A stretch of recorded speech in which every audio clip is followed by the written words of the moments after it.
Olá a todos, André Naves falando.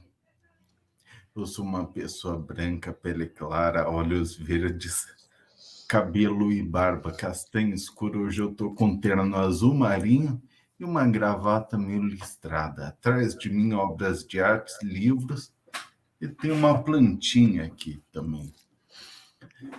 Hoje eu vou conversar com a minha amiga, minha grande amiga Carola Videira, fundadora da Turma do Giló. Vamos falar sobre a Turma do Giló, sobre a importância da educação inclusiva, mas como ela já fez tanta coisa na vida, eu prefiro que ela conte as credenciais dela, ela conte tudo que ela faz, tudo que ela não faz.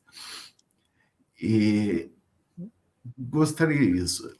Carola, eu gostaria de verdade, fala um pouquinho sobre você, por favor.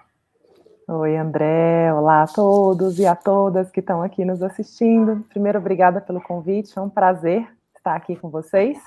Eu sou Carolina Videira, gosto de ser chamada por Carola. Eu sou uma mulher branca, eu tenho cabelos e olhos castanhos escuros, meus cabelos são compridos. Hoje eu estou vestindo uma malha, um suéter claro, tem um tom de areia, e hoje eu estou com um fundo também clarinho, não tem nada, é só uma parede bege atrás de mim. E eu tenho 44 anos, eu sou uma mineira radicada em São Paulo, eu vim para Você é São mineira da Paulo. onde, Eu sou Carola? mineira de Belo Horizonte. Ah, de Belo Horizonte. Seu sotaque é bem inconfundível. Inconfundível. Eu sou de Belo, vim para São Paulo garota, jovenzinha, porque meus pais foram transferidos para cá. Então, Tá. com 8 anos, eu chego em São Paulo. E eu falo que a minha trajetória com os assuntos da inclusão e da diversidade começam nessa chegada, nessa terrinha. Eu sou uma pessoa bastante alta, eu tenho 1,80 m, e quando eu vim para cá, eu ganhei um apelido nada carinhoso na escola de girafa mineira. Né? Eu acho que ali começou a minha inquietação com as questões de inclusão, de diversidade, e estudava numa escola privada, com Tá. pouquíssima diversidade, então a diversidade era eu, por conta de um sotaque. Sim. E fui fazer faculdade, fiz faculdade de fisioterapia, apesar de nunca ter atuado como fisioterapeuta na minha vida. Depois da faculdade, eu ingressei num mestrado, fiz um mestrado em neurociência. Muito Depois bem. do mestrado, eu fui trabalhar numa indústria farmacêutica. Ali eu fiz mais uma especialização, eu fiz um MBA em finanças. Depois do meu MBA, eu, por volta dos 30 anos, fiquei grávida, foi a minha primeira gestação. E eu tive um filho que eu descobri que ele era uma criança com múltiplas deficiências uma semana antes de eu voltar de licença maternidade. Então, a criança, ele não tinha traços sindrômicos, mas ele não se desenvolveu dentro da média das outras crianças, então a gente Sim. percebeu ali uma hipotonia e que aquela criança era molinha. Foram quase 5 anos em busca de um diagnóstico, mas eu volto para o mercado de trabalho, eu volto da minha licença maternidade, e ali eu sofri um assédio, André, quando, no primeiro dia de É retorno da minha mesmo? licença, foi o meu chefe me perguntou não, ele agradeceu, né, falou que bom ter você aqui de volta, mas você precisa escolher entre ser mãe ou gerente comercial dessa empresa, porque as duas coisas você não vai conseguir ser. Infelizmente, essa é uma prática bem comum. Infelizmente mesmo.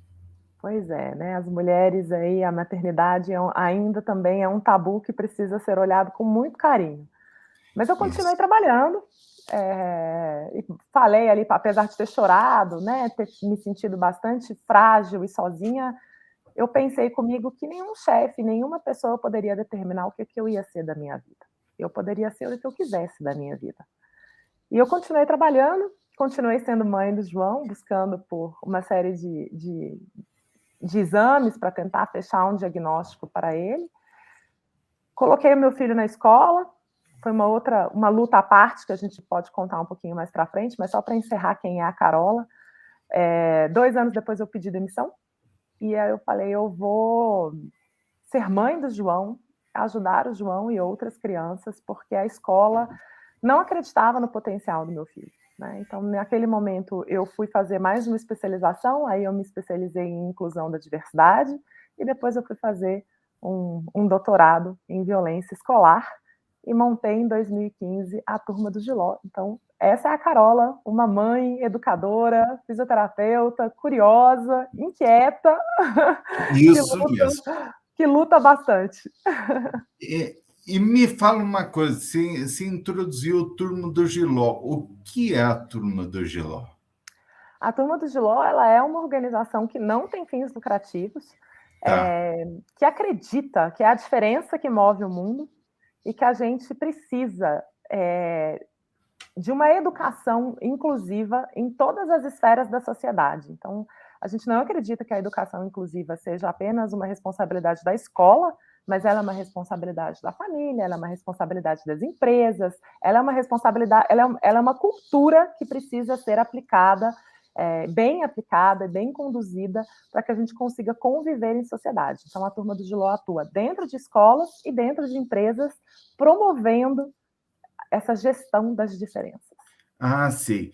Mas exatamente o que você pode falar, o que é educação inclusiva, assim?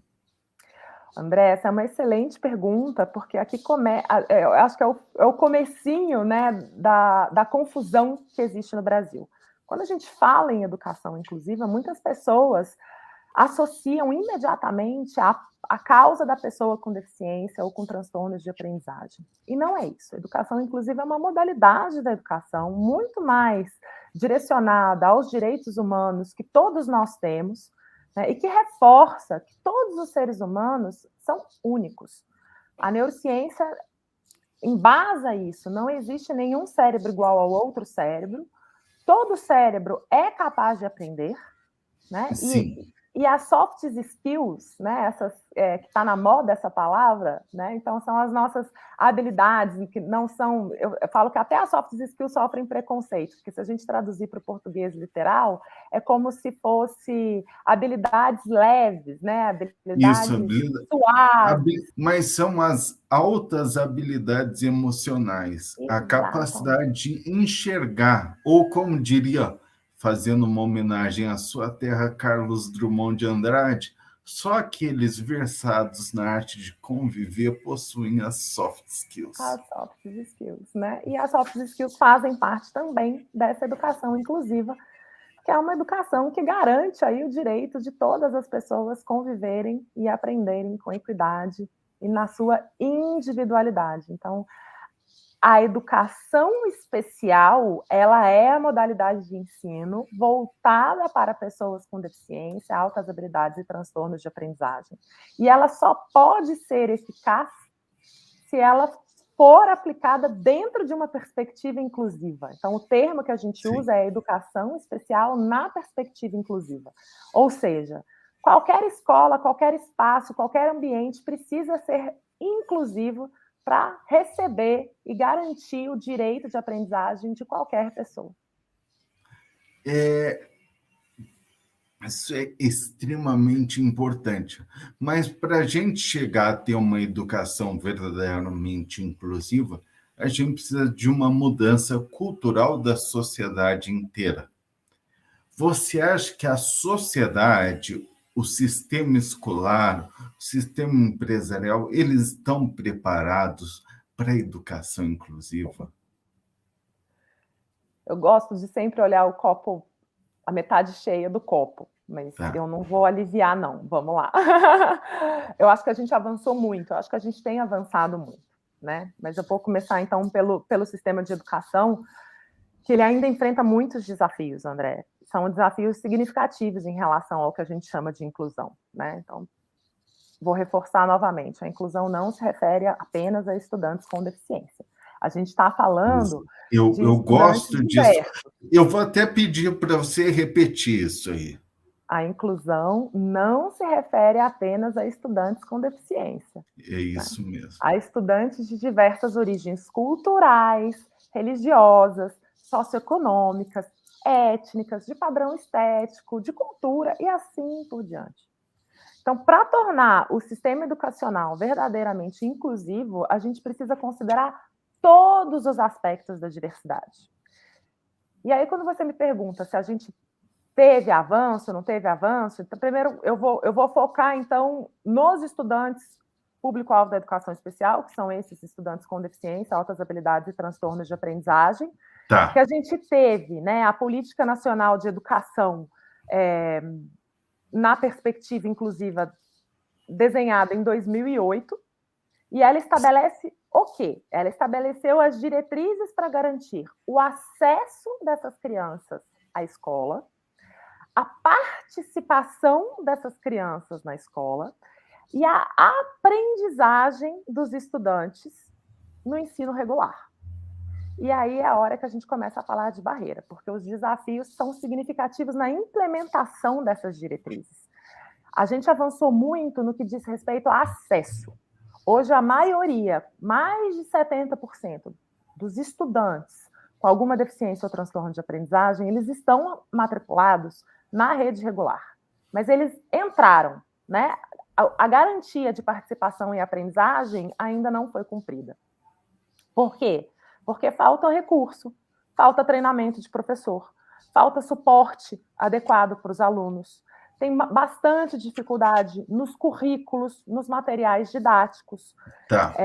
E também, esse sistema também apresenta muitas barreiras quando a gente está falando dos estudantes de diferentes origens culturais, socioeconômicas, étnicas, né? O sistema também está lutando para alcançar a palavra que a gente fala, que é equidade. Né? Ainda tem muita desigualdade em termos de aprendizagem e participação desses grupos minoritários no Brasil. O que é a equidade? Explica para a gente, por favor. Fala um pouco mais sobre isso. Não dá para ser tão certeiro, mas queria que você falasse um pouco mais sobre isso. Eu gosto bastante, André, até daqueles desenhos que as pessoas usam, que as pessoas falam assim, né? Equidade tem um desenho, uma imagem, que tem 3 pessoas com características diferentes, tamanhos diferentes, tentando assistir, acho que um jogo de futebol que está atrás de um muro, né? E eles falam que aquilo ali é a realidade e que algumas pessoas, por conta, então, da sua altura, não conseguem assistir o jogo. E aí vem uma segunda imagem que define equidade da seguinte maneira: colocar uns caixotinhos para igualar as pessoas e que todas elas possam assistir o que tem por detrás do muro. A educação inclusiva diz que a equidade não é isso, né? Que a gente não precisa colocar caixotinho para ninguém, porque senão a gente está sempre tentando remendar um sistema, enquanto as diferenças existem. A educação inclusiva defende que a equidade é a gente remover o muro, que as pessoas têm o direito de assistir aquele jogo sendo da maneira como elas são. Você vai tirar uma barreira estrutural da sociedade. Uma barreira estrutural. A gente não precisa de caixotinho, não. A gente só precisa remover a barreira que está impedindo que alguns não participem. Até mesmo porque se a gente colocar só o caixotinho, a gente está colocando na pessoa, no indivíduo, o problema. Exatamente. O problema é da sociedade, é do muro nessa imagem. Exatamente. Mas, assim, na sociedade brasileira, a realidade brasileira, a principal barreira, principal mesmo, é a barreira econômica, da falta de recursos. Sim. Eu gostaria que você falasse, tem famílias e tem pessoas que são flageladas pela miséria, pela falta de condições, pela falta de recursos. Isso gera diversas outras características. Como essas pessoas podem ser incluídas na educação inclusiva ou como a educação inclusiva pode melhorar a vida delas? Excelente. Acho que as barreiras impostas pela pobreza, pelas condições familiares precárias, né, são questões profundamente complexas, mas que elas requerem uma abordagem multifacetada, André. Elas não são problemas isolados que podem ser resolvidos apenas através do sistema educacional, né? Elas necessitam de uma estratégia muito maior, muito ampla, social, econômica, para que elas possam ser combatidas. Sim. O que eu quero dizer com isso? A gente não pode esperar única e exclusivamente da educação que a educação resolva o problema da miséria, né, e das condições precárias que a gente tem no nosso Brasil. Sem dúvida nenhuma, a educação tem um papel fundamental nesse processo, né? Ela pode promover estratégias para que essa redução de pobreza seja eficaz. Então, a gente tem aí, mas a gente tem que olhar para essas estratégias de uma maneira multifacetada, como eu falei, né? Então, sim, o programa de assistência social que já existe no Brasil, ele precisa ser bem estruturado, ele precisa garantir que quem receba mantenha os seus filhos na escola, que esteja atrelado, né, que quem receba um Bolsa Família, por exemplo, que as crianças de fato estejam na escola, né, e não é só matriculado na escola, a gente tem que conseguir averiguar se essas crianças estão seguras dentro dessa escola, se elas estão sendo capazes de aprender dentro dessa escola. A gente também precisa de mais investimento em educação de qualidade. Então, a gente tem uma outra questão no Brasil que precisa ser olhada, que é o reconhecimento e a valorização do professor. O professor precisa ser valorizado, o professor precisa ser bem formado, o professor precisa ser uma figura significativa na nossa sociedade para que ele possa ensinar as crianças, né? Se ele não souber, ele não vai conseguir ser mediador de conhecimento nenhum. Então, a gente precisa melhorar o investimento nessa educação de qualidade através do professor. Eu também acredito que a gente precisa de uma política que olhe para apoios psicossociais. sim. A gente não é feito só, como a gente contou aqui no começo, né? A gente desenvolve as habilidades duras, as hard skills e as soft skills. E falar de soft skills sem ter um apoio psicossocial é praticamente impossível. Então, muitas crianças que estão na linha de pobreza, que estão em famílias desestruturadas, elas são muito mais vulneráveis a enfrentarem transtornos psicossociais. Então, elas terem o direito, né, a esse olhar desde cedo é muito importante. Outra linha, olha aí o multifacetarismo. Nutrição e saúde, André. É lógico que segurança alimentar é fundamental. Segurança alimentar, direito a sono, a qualidade de sono, né? São saúde, nutrição, sono. Elas também... Aliás, isso aí você deve conhecer, mas a Esther Duflo, ela tem uma pesquisa analisando o sistema educacional da Índia e mostrou que a melhor política educacional para algumas regiões seria combater as verminoses infantis. É esse o sentido. Faz todo o sentido, né? A gente precisa. Então, assim, a neurociência também fala isso. A criança precisa do sono, ela precisa da alimentação para aprender e ela precisa de um estado emocional saudável. Se esses três pontos não tiverem em equilíbrio, ela pode, inclusive, ter o melhor professor do mundo, que a aprendizagem dela não vai ser eficaz, né, comparada a uma criança que tem essas três características. Inclusive, eu conversei aqui há um tempo atrás com a Mayra Moreto, que ela é neurocientista especializada no sono. E ela falou, ela é especializada em neuroplasticidade, e ela mostrou que o cérebro não se desenvolve, a inteligência não se desenvolve sem o sono. É isso. Aliás, é muito interessante, muito interessante. Mas, Carola, quem ganha com uma presença em ambientes diversos e inclusivos? Se a educação é inclusiva, ela pressupõe que aquele ambiente, o ambiente educacional, seja diverso. Quem vai ganhar com isso?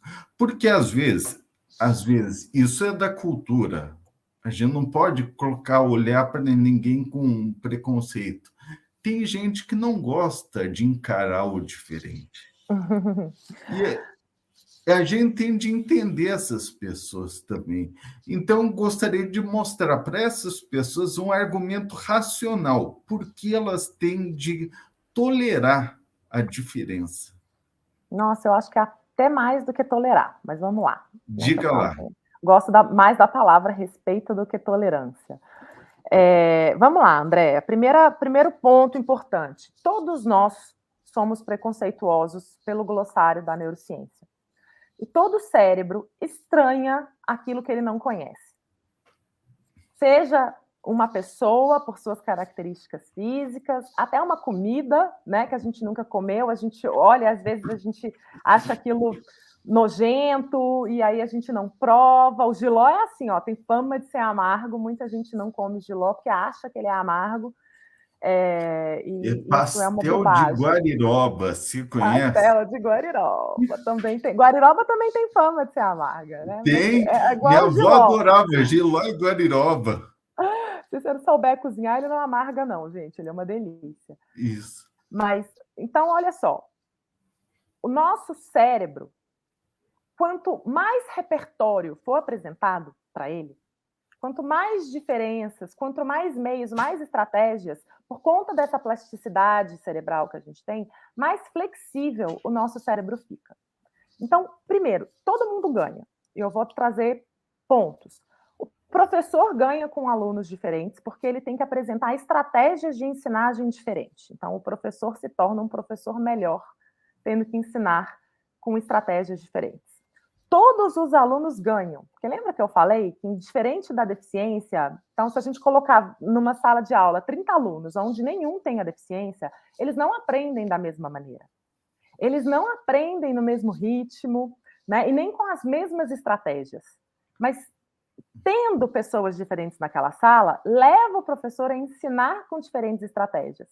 Ou seja, todo mundo aproveita dessas diferentes estratégias, e uma sala diversa também já é comprovado, né, amplamente comprovado pela ciência, que a aprendizagem de todos os alunos melhora. Então, todo mundo vai melhorar. O sistema, a escola, a comunidade escolar, estando preparada para a diversidade, uma criança sem deficiência, quando precisar de qualquer apoio, seja ele um suporte emocional, aquela escola vai ter um olhar inclusivo para ela, né? Então, assim, a escola que não aceita uma criança por alguma deficiência por preconceito, pode saber que ela também vai ter preconceito com a criança sem deficiência e que os índices de violência, de bullying, vão ser muito maiores. A gente também tem comprovação científica que as escolas diversas têm menos violência escolar atreladas ao bullying e ao preconceito do que as escolas com mais diversidade. E, por último, a sociedade e a economia ganham muito, porque nós estamos colocando no mercado de trabalho e na vida adulta pessoas autônomas e capazes de gerar renda. Perfeito. Eu Isso acho aí é tão importante, principalmente num cenário que a gente está, Carola, de extremo avanço tecnológico. Isso é muito bom. Está tão rápido o avanço tecnológico que hoje de manhã, eu acho que foi ontem que foi anunciada uma fábrica de carro voador em Taubaté. Sabe, carro voador eu nunca imaginei que existia, muito menos em Taubaté, mas nada contra Taubaté. Eu tenho muito carinho por Taubaté, mas eu nunca imaginei que ia ter uma fábrica de carro autônomo lá. Nessa época de desenvolvimento tecnológico, que é muito bom, nós estamos enfrentando porque queremos desenvolver essas hard skills, as habilidades mais técnicas, que os robôs também fazem muito bem, Então, as soft skills, aquelas habilidades fofas, a habilidade de enxergar o outro, a habilidade de se conectar com os outros, de conviver. É nessa época, na época atual, as soft skills são tão importantes. Um ambiente diverso estimula essas soft skills, não é? É a Uhum. melhor estratégia para a gente enfrentar a mudança de paradigma tecnológico da sociedade, é o desenvolvimento da diversidade. Exatamente.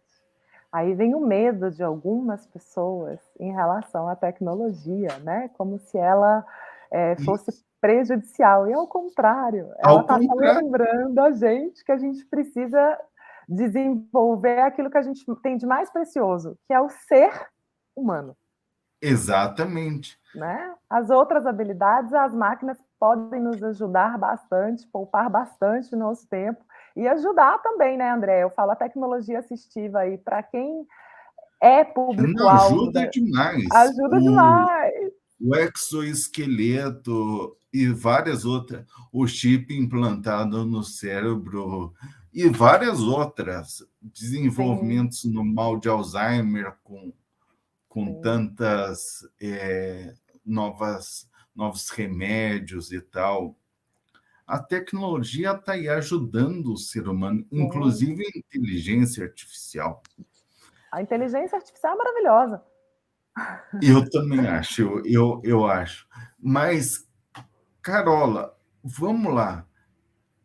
Será que a gente, se você mesma falou que se a gente analisar o cérebro humano já é preconceituoso por natureza, de partida, de Sim. largada. Será que a gente pensar em um ambiente inclusivo, que é mais ainda que diverso, Uhum. será que não é uma utopia vazia? Essa aqui é boa de responder. Então, eu queria reforçar primeiro os benefícios, né? Que eles não são só econômicos, mas construir essas estruturas inclusivas, os benefícios são numerosos e bem documentados. Então, primeiro, sem dúvida nenhuma, melhora do desempenho econômico, todo mundo vai ter a oportunidade de contribuir para a economia, né, e participar aí de forma plena da sociedade. Um outro ponto é quando a gente. Então, vamos voltar para a palavra equidade social. Né? Essa Sim, inclusão vai promover essa equidade, garantindo que todos tenham as mesmas oportunidades de terem sucesso na vida. Um terceiro benefício que eu gosto muito: coesão social. Estruturas sociais inclusivas promovem coesão social, que é o quê, pessoal? É a redução das divisões e das tensões entre os diferentes grupos da sociedade. Ou seja, em tempos de alta polarização, que deixa qualquer pessoa sem saúde mental, ambientes e estruturas diversas são a melhor receita para diminuir isso, para a gente chegar à coesão social. Quarto ponto, extremamente importante: inovação. Diversidade e inclusão promovem inovação, criatividade. Diferentes perspectivas levam a novas ideias e a novas soluções. Quanto à questão, né, de ser uma utopia vazia, eu vou trazer aqui o que eu gosto como eu gosto de pensar sobre isso. A resposta para mim depende de como a gente define utopia. Então, eu vou ficar com uma definição de um pensador espanhol chamado Fernando Galeano, Eduardo Galeano, mentira, Eduardo, queridíssimo, que ele fala o seguinte: utopia é horizonte, é o norte da bússola, é para onde a gente tem que ir, é o caminho que a gente olha e fala, aqui está o caminho certo. E é para lá que eu tenho que construir para eu chegar. Se eu vou viver para chegar lá ou não, não importa. Lá é o norte, é para lá que eu tenho que ir e é para lá o caminho certo. Qualquer atalho não serve. Aí viraria uma utopia vazia. Então eu prefiro enxergar a utopia como norte, como horizonte. É o caminho correto e é para lá que a gente tem que ir, André. Nossa, eu fico até emocionado, porque eu concordo tanto com isso, mas, infelizmente, Carola, a gente está chegando no final do nosso programa. Eu estou até sem palavras de tanto aprendizado novo que você trouxe, tanta preciosidade que é contida nas suas palavras. Então, gostaria que você deixasse como mensagem final, que você falasse para quem está assistindo quais são as perspectivas para um futuro de uma educação inclusiva e, mais que isso, construir uma sociedade estruturalmente sustentável, inclusiva e justa. Por favor. Nossa, a minha mensagem final é que a educação inclusiva não é uma opção. Ela é a única forma da gente conviver em sociedade e a gente conviver de uma maneira humana, né? Ela é o único caminho que a gente tem, gente. Então, reflitam todos quando a gente fala de inclusão, de achar que esse problema não é nosso, ou que esse problema é de um ou outro grupo, que todos nós vamos, se Deus permitir, né, nos tornarmos pessoas idosas. Nós vamos ter dificuldades na nossa melhor idade, né? Dificuldades visuais, dificuldades de locomoção, dificuldades muitas vezes até mentais por conta das doenças senis.